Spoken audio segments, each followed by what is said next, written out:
All right, welcome back, man. We are still talking about autonomous vehicles. We are talking about Kodiak, and more specifically, should you invest in Kodiak if you are a truck driver?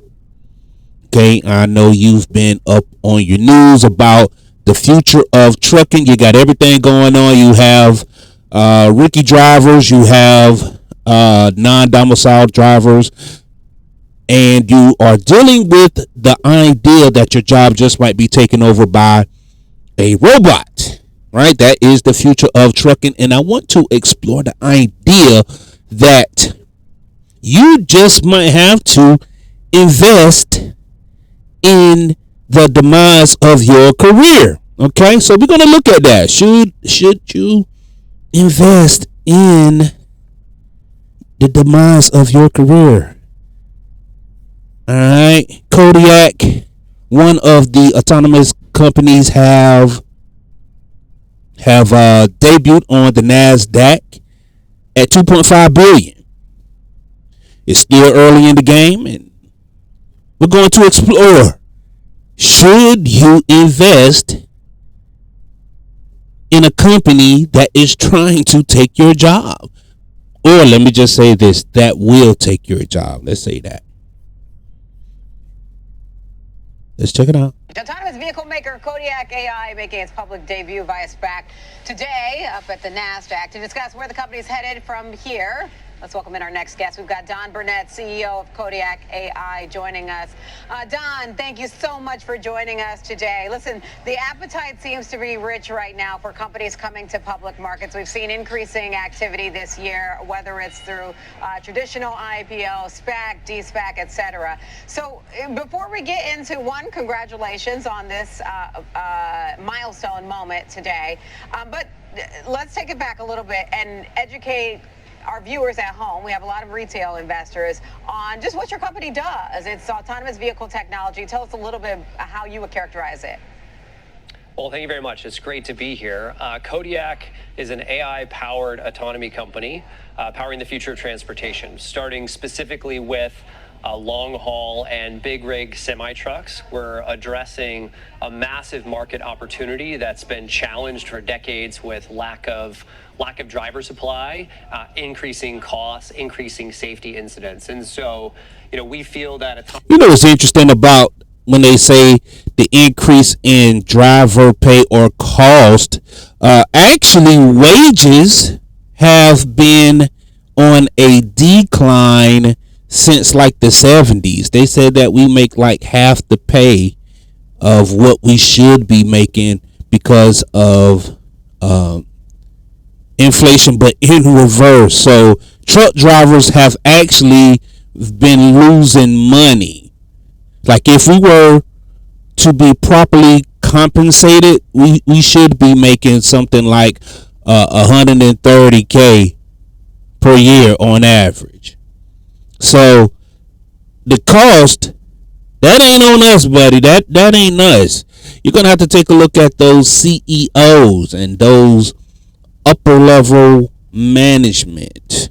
Autonomous technology is here today and ready to tackle this massive market. We've now deployed driverless vehicles out on the road. They're in the hands of the customers. Those customers own and operate those trucks themselves. And so this is a really exciting time for us to be entering the market.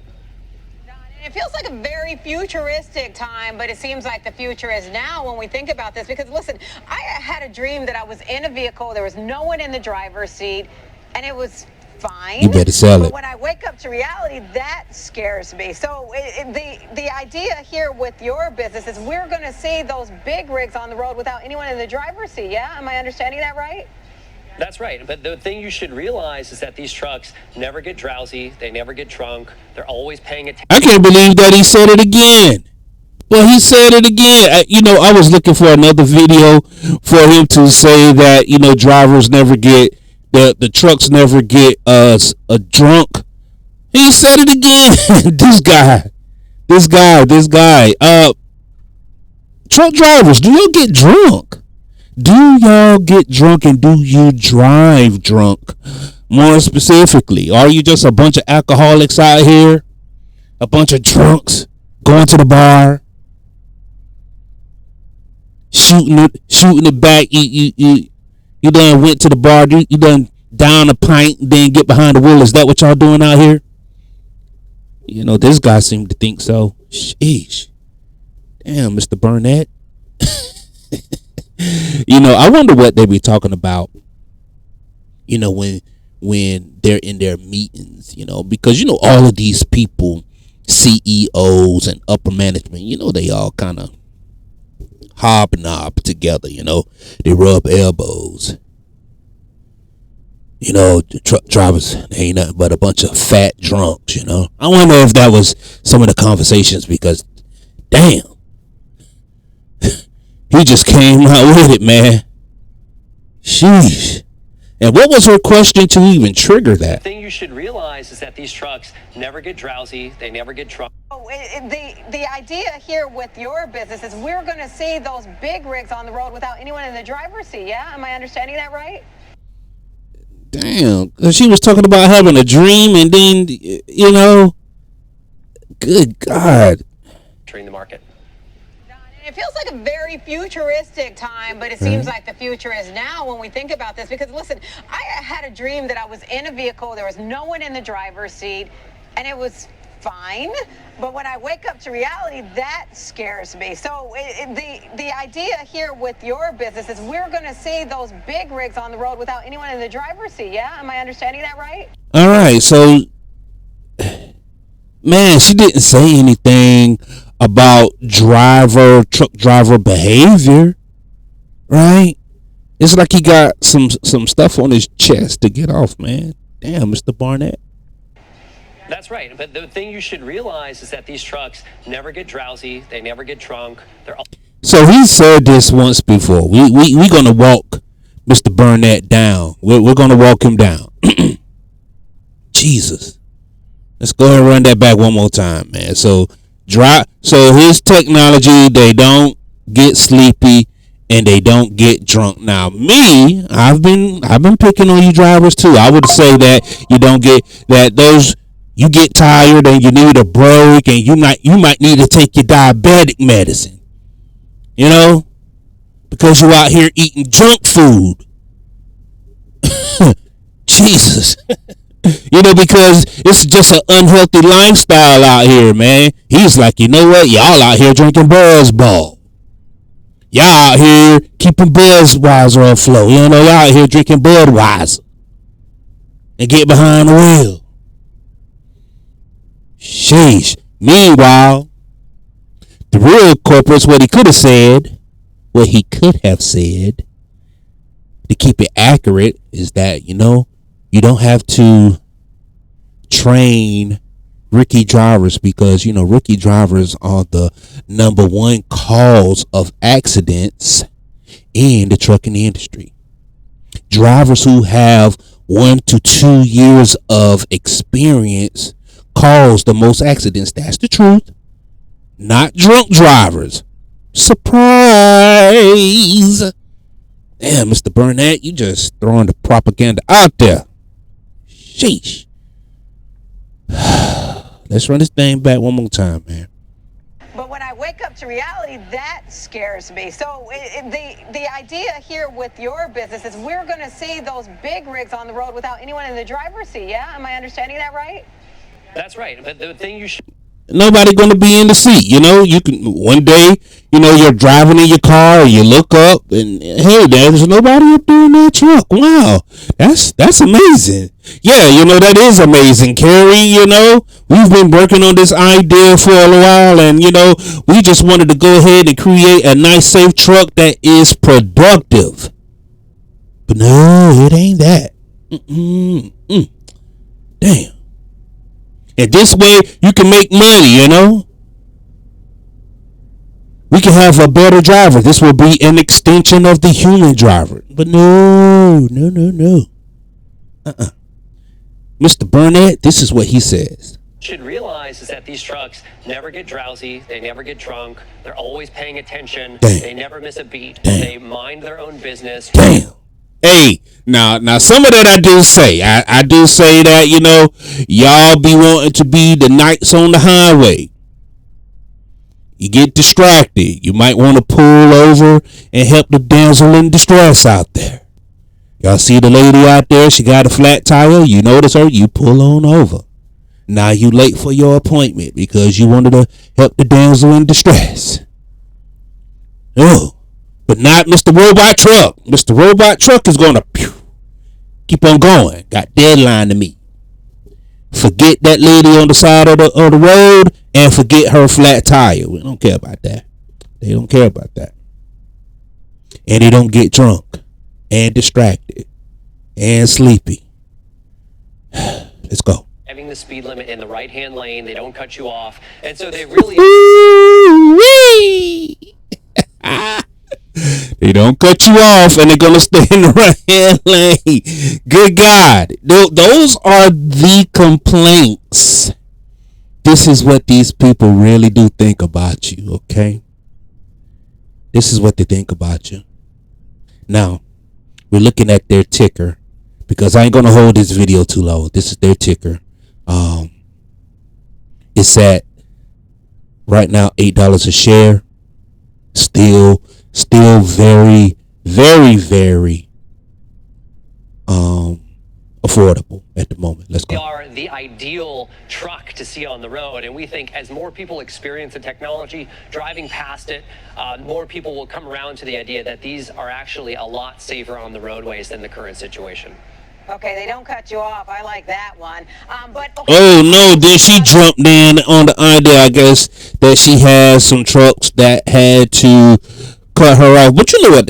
I had made a video a few weeks back, man, about, a truck driver. He has his blinker on, right? He's trying to get over, and a decision has to be made. The blinker been on for half a mile, quarter mile, car zooming left and right, boom, boom, boom, boom, boom, and nobody's slowing down to allow the truck driver to get in. So a decision has to get made. You gotta ease up on the line, let them know that, hey, I'm about to get over. I'm about to get over. Gotta make that decision because you don't want to miss your turn. But these drivers in the cars, in the regular cars, they look at the trucks as, you cut me off. Damn it, man.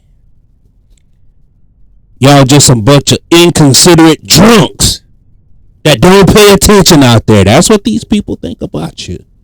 Sheesh. This is very futuristic, but obviously a lot of this is, or some of this is happening now. You all have already logged millions of miles. So tell us a little bit about your experience today, especially for investors who are evaluating your company and trying to decide, am I going to invest?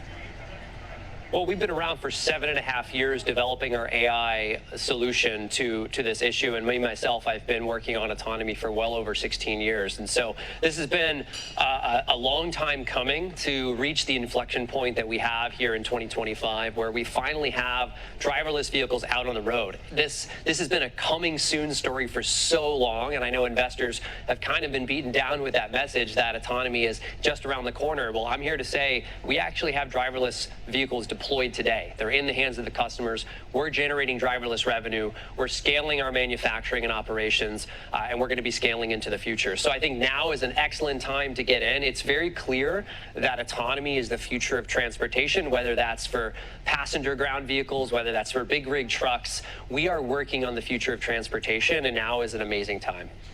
Now is the time. It's at $7.79 per share.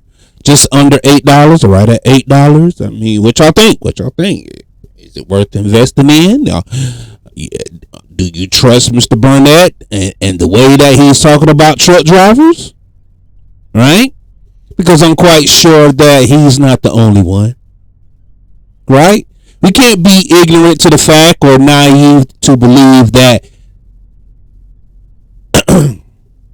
that his company is the only company that feels the same way, because you know what? I got another video that I'm going to show you that, you know what?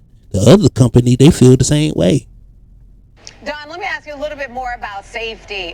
You talked about, say you're not going to have the same incidents where you have a driver falling asleep at the wheel. But what about, just kind of malfunctions and technological malfunctions that you have to think about? How does the safety of, the way you all operate compared to, human drivers?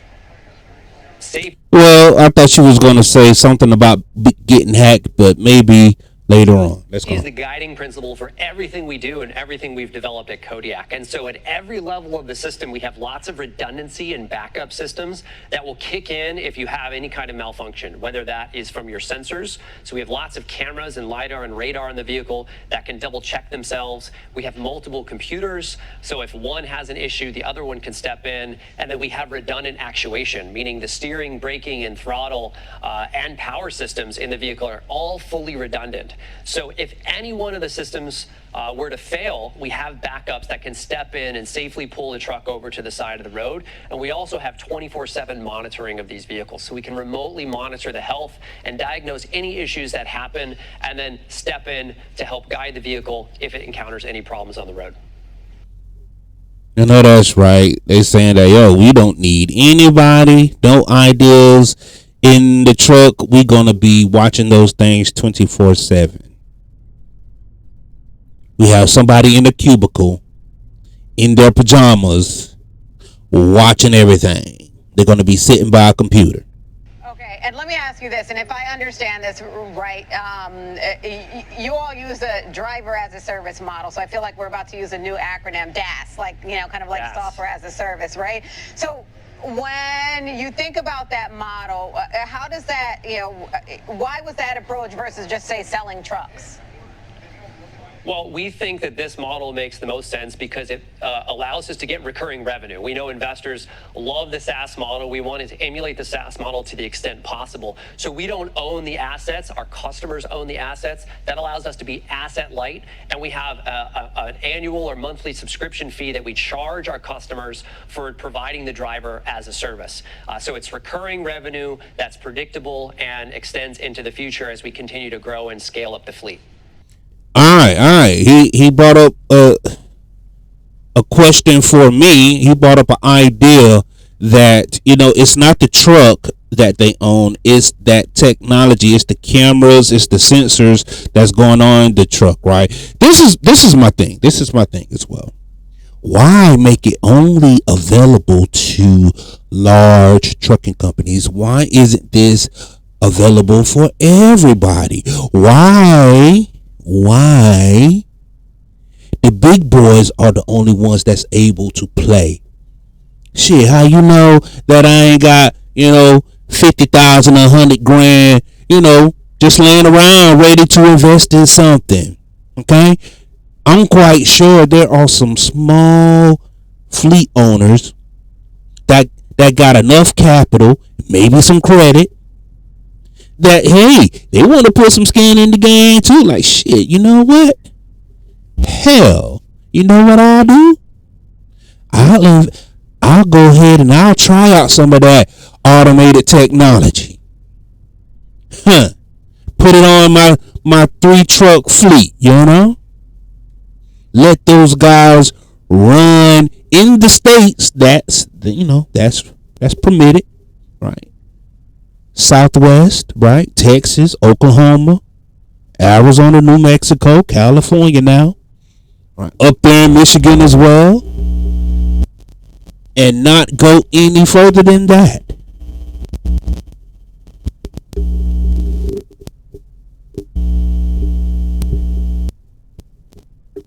All right. So why not? Why not?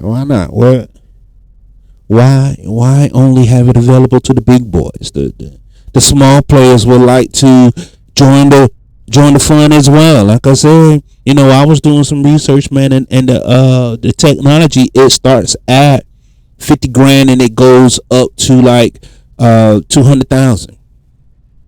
Shoot, long as you have a newer model truck, you can fit that stuff.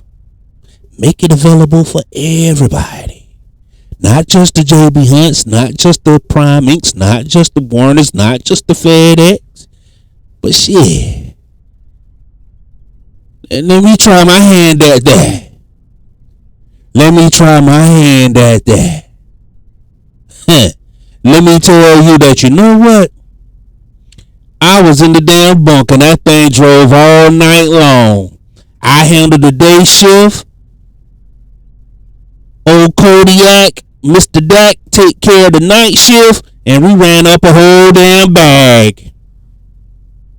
Man, I tell you, boy, that Kodiak autonomous driver is worth his weight in gold.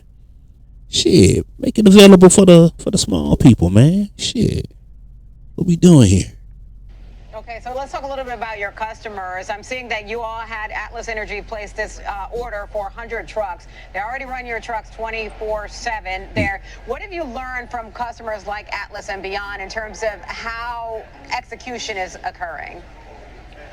So to deliver an autonomous product, you really need three big components. I call them the three pillars of autonomy.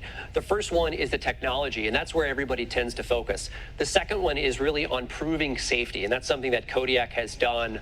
But the third one is actually delivering a product that works for your customers. And the only way to actually make improvements there is to get the product into the hands of the customers day in and day out, testing it rigorously. So we've been working hand in hand with Atlas over the last 6 to 9 months, more than 9 months. I don't know who Atlas we've been is. working on operational efficiency, usability, pain points for the customer, and really ironing out all those details. And that put Kodiak several steps ahead of a lot of companies that are still really focused on the technology component of the system.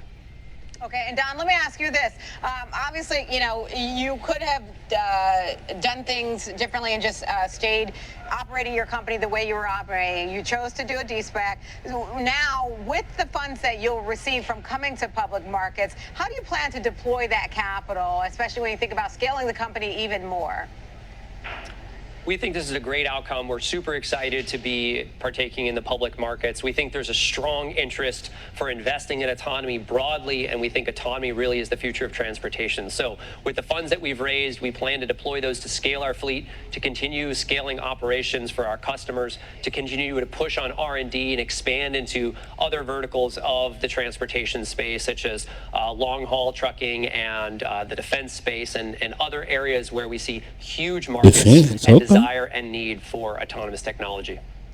Don, when I see one of your trucks on the road, I guess I won't know because Atlas or somebody else will have the name. I want to ask if I can hitch a ride. I don't know if the old thumbs up works anymore. Don, any final thought you want to leave us with?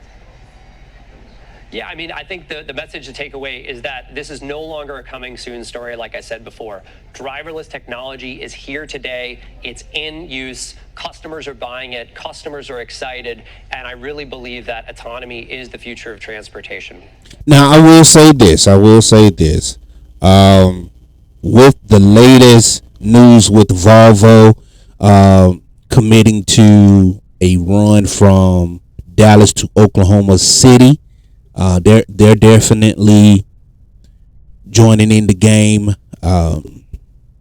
So they are making a noise. They making some noise, man. They got a good buzz going. And with that being said, let's get back to this right here.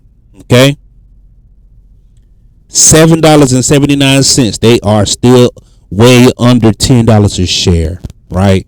And the whole idea where I'm at is, do you think it would be wise to invest in this company, or will you stick by your guns and be like, you know what, I don't want anything to do with it, I'm going to stick to my principles and I will get my money another way?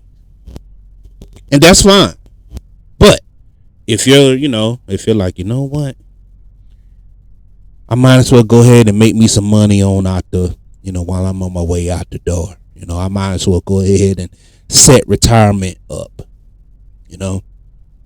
If autonomous takes over 15, 20 years from now and you've invested enough, right? Maybe you put in, I don't know, $1,000, $2,000, whatever that you got laying around. You may be investing Kodiak and Aurora. and Tesla, right? And then you look back and you have enough to retire on and be like, you know what? Shit, they done ran me out the door. At least I made some money off of them. Well, are you willing to do that? Are you willing to do that? All right, I just wanted to throw that one at y'all, man. What y'all think, man? Will y'all invest in your demise, the demise of your career? That's still pretty low for some technology for a new company. Y'all let me know down in the comments, or hell, make a